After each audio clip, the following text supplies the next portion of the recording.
Hello students, कैसे हैं आप सभी। तो welcome to NCERT with Naveen, power of PYQ series lecture number 7। तो आज हम जो देखेंगे वो बोर्ड का पेपर 2014 देखेंगे। इससे पहले अपन ने 13 देख लिया, 16, 17, 22, 23, 24। अगर आपने वो प्रीवियस वीडियो नहीं देखे तो पहले जाके वो देखिए, तभी ये ज़्यादा समझ में आएगा। ठीक है, तो आइए हम शुरुआत करते हैं। तो आज हम जो power of PYQ lecture number start कर रहे हैं वो काफ़ी इंपॉर्टेंट होने वाला है, क्योंकि इसमें आपको पता चल जाएगी कितनी ज़्यादा रिपीटेशंस होती है बोर्ड के पेपर में। ठीक है, तो फर्स्ट हमारा जो कि सवाल है वो है सामाजिक भूगोल। सामाजिक भूगोल की कोई दो उपक्षेत्रों के नाम लिखिए।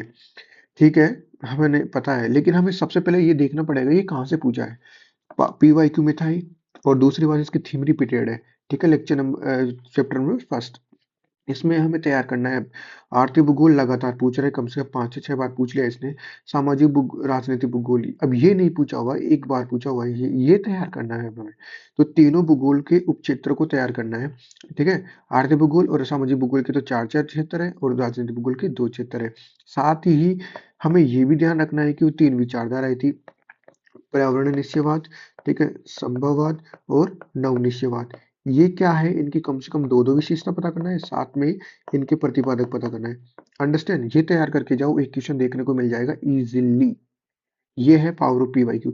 आप थीम आइडेंटिफाई कर लो, उससे फिर आपको दिक्कत नहीं आएगी स्मार्ट वे में पढ़ने में। ठीक है, जो हमारा सेकंड क्वेश्चन है उसको देखते हैं।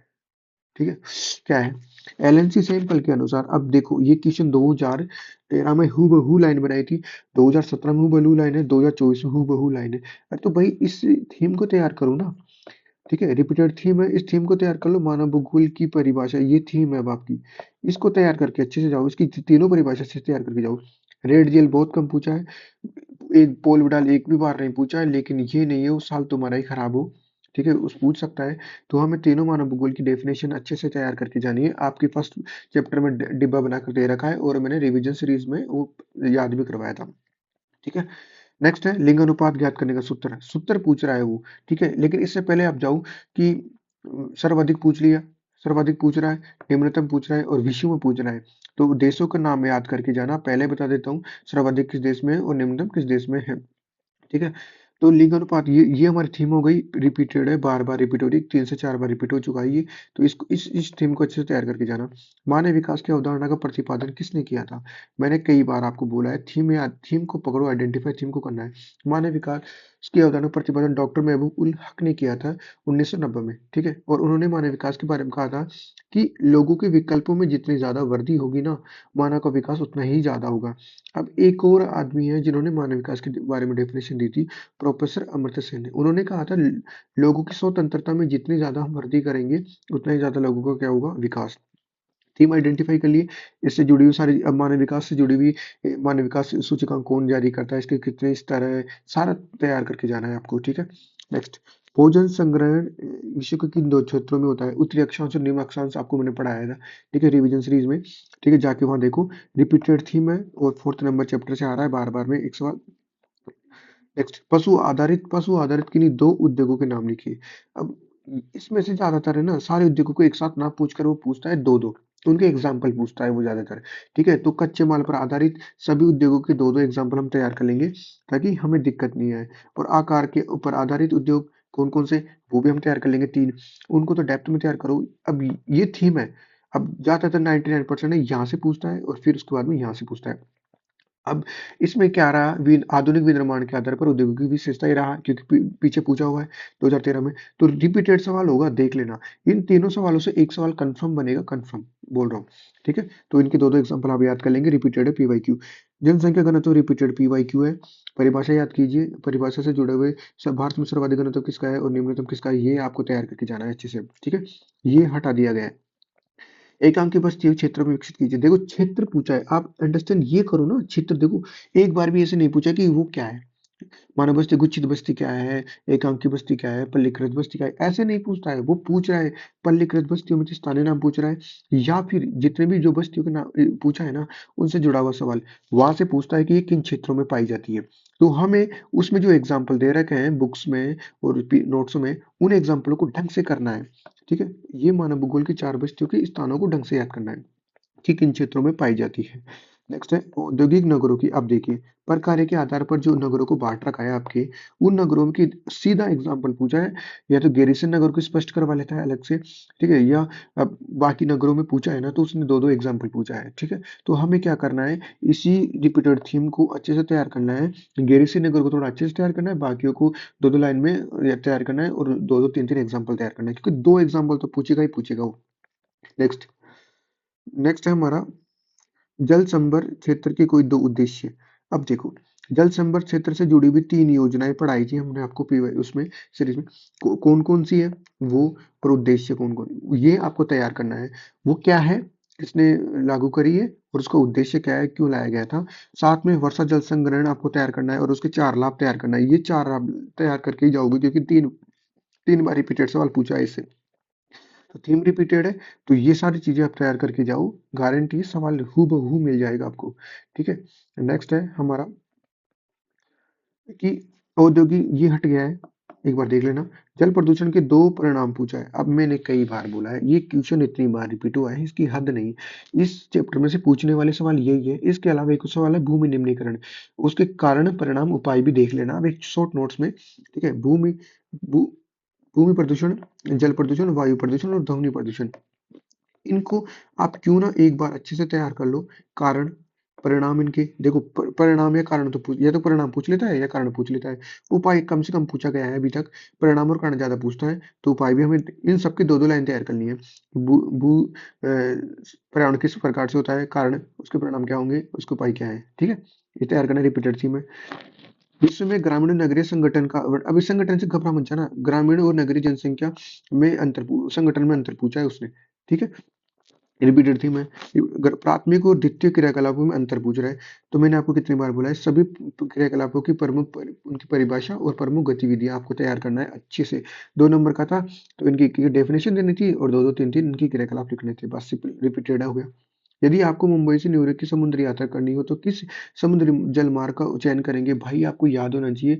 भूमध्य सागर से होते हुए हिंद महासागर में आते हैं, वो वाला, ठीक है। अब मैं हिंट दे रहा हूँ आपको, लेकिन आपका काम क्या है, सभी मार्ग है ना 405, उनको आप ढंग से तैयार कर लो, क्योंकि यहाँ पूछ रखा है ना थीम, तो हो सकता है उससे बड़ा सवाल बना दे, छोटा सवाल बना दे, तो हमें तैयार करना है, ठीक है। नेक्स्ट रिपीटेड थीम है। नेक्स्ट अंतर्राष्ट्रीय व्यापार। अब देखो ये थीम रिपीट नहीं है क्या, अब इससे हानि पूछ ली है। अब आपको तैयार करना है इंटरनेशनल ट्रेड में तैयार क्या करना है, इसके दो प्रकार है, द्विपार्श्विक और बहुपार्श्विक तैयार करना है, आधार तैयार करना है चारों, ठीक है, और लाभ और इसके हानि तैयार करना है चारों। अब आपका काम ये है, मैंने आपको ये मैं आपको ये बताना चाह रहा हूँ, आपको तैयार क्या क्या करके जाना है, ये तैयार करके जाना है अच्छे से, ठीक है। ये हट गए हैं, अंडरस्टैंड। चलो, और अगर आप चैनल पे नए हैं तो चैनल को सब्सक्राइब कीजिए सबसे पहले, ठीक है। नेक्स्ट, मानव विकास के मापन के लिए किन सूचकों का उपयोग करेगा, तीन ही तो सूचक है, शिक्षा, स्वास्थ्य और संसाधनों तक पहुंच। लेकिन अब आप आइडेंटिफाई करो ना, थीम से कहाँ से बीच अलग से जाकर स्तर पूछ लिया उसने। अब आपका काम क्या है, डॉक्टर महबूबुल हक और प्रोफेसर अमर सिंह की परिभाषा भी ध्यान में रखनी है, रिपीटेड थीम। अब देखो मैं क्या कह रहा था कि प्रकार के आधार पर नगरों के एग्जाम्पल पूछता है, देखो पूछ लिया। पर्यटन नगर कौन सा है, शिमला। शैक्षणिक नगर Chandigarh IIT, sorry Roorkee IIT, ठीक है। औद्योगिक नगर भिलाई, और प्रशासनिक नगर चंडीगढ़, ठीक है। प्रशासनिक नगर क्यों कहा, क्योंकि पंजाब और हरियाणा की राजधानी एक ही, इसलिए प्रशासनिक नगर कहा है, रिपीटेड थी मैं बोला ना। अंतर्राष्ट्रीय व्यापार में वायु परिवहन की क्या भूमिका है, इसकी इंपोर्टेंस पूछा है उसने, देख लो। Describe the role of air transport in international trade, ठीक है, डिस्क्राइब करो उसको भाई, इसको समझा दो कि वायु परिवहन का अंतर्राष्ट्रीय व्यापार में क्या योगदान है, ठीक है। रिपीटेड थीम है, फिर कह रहा हूँ मैं, तैयार करके जाओ इस थीम को, दो तीन बार पूछ लिया इसको थीम को। दिए गए विश्व के मानचित्र में चलवासी पशु चारण के क्षेत्रों को अंकित कीजिए, मैं पूछ रहा है, चलवासी पशु चारण के स्थान पूछ रहा है वो, ठीक है, कहाँ का होता है, अगर वो क्षेत्र याद है तो आप मैप में इंडिकेट कर सकते हो, 2 नंबर, 4 स्थान है, दो नंबर में पूछा है आपसे, ठीक है। आगे नेक्स्ट, जो हमसे पूछा है नेक्स्ट, भारत का मैप, वो पूछा है पतन, प्रमुख पतन। मैं आपको क्या कह रहा हूँ, कितनी बार बोल चुका हूँ मैं आपको, कि सारे भारत के पतन है ना वो आप तैयार करके जाओ। मैं आपको यहाँ पर एक छोटा सा हल्का सा ड्रॉ करके दिखाता हूँ कैसे, ठीक है। आपको जस्ट अ सेकेंड,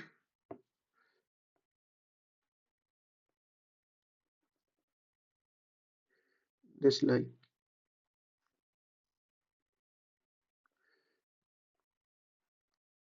ठीक है, आपको कांडला पतन तो यहाँ पे है, ठीक है। फिर क्या पूछा है, कोची पतन यहाँ पे है, चेन्नई पतन यहाँ पे है, ठीक है, पारादीप पतन यहाँ पे है, ठीक है। तो आपको ऐसे आपको नहीं बनाना ड्रॉ, आपको मैप मिलेगा अलग से, लेकिन मैं आपको ये समझाने के लिए बता रहा हूँ। लेकिन हमारा काम क्या है, इनके अलावा भी जो प्रमुख पतन है ना, उनको भी याद कर लेना। जैसे मुंबई नहीं दिया इसने नाम, तो मुंबई यहाँ पर है, मारमगांव यहाँ पर है, ठीक है, कोलकाता पतन यहाँ पर है। जो नाम नहीं दिया वो भी हमें तैयार, विशाखापट्टनम यहाँ पे है। जो नाम नहीं दिया वो भी हमें तैयार करना है। एग्जामिनर का पता नहीं, क्योंकि थीम उठा लेगा और थीम में इनको तो एक दो डाल देगा और बाकी अलग डाल देगा, ठीक है। तो थीम को भी तैयार करो अच्छे से।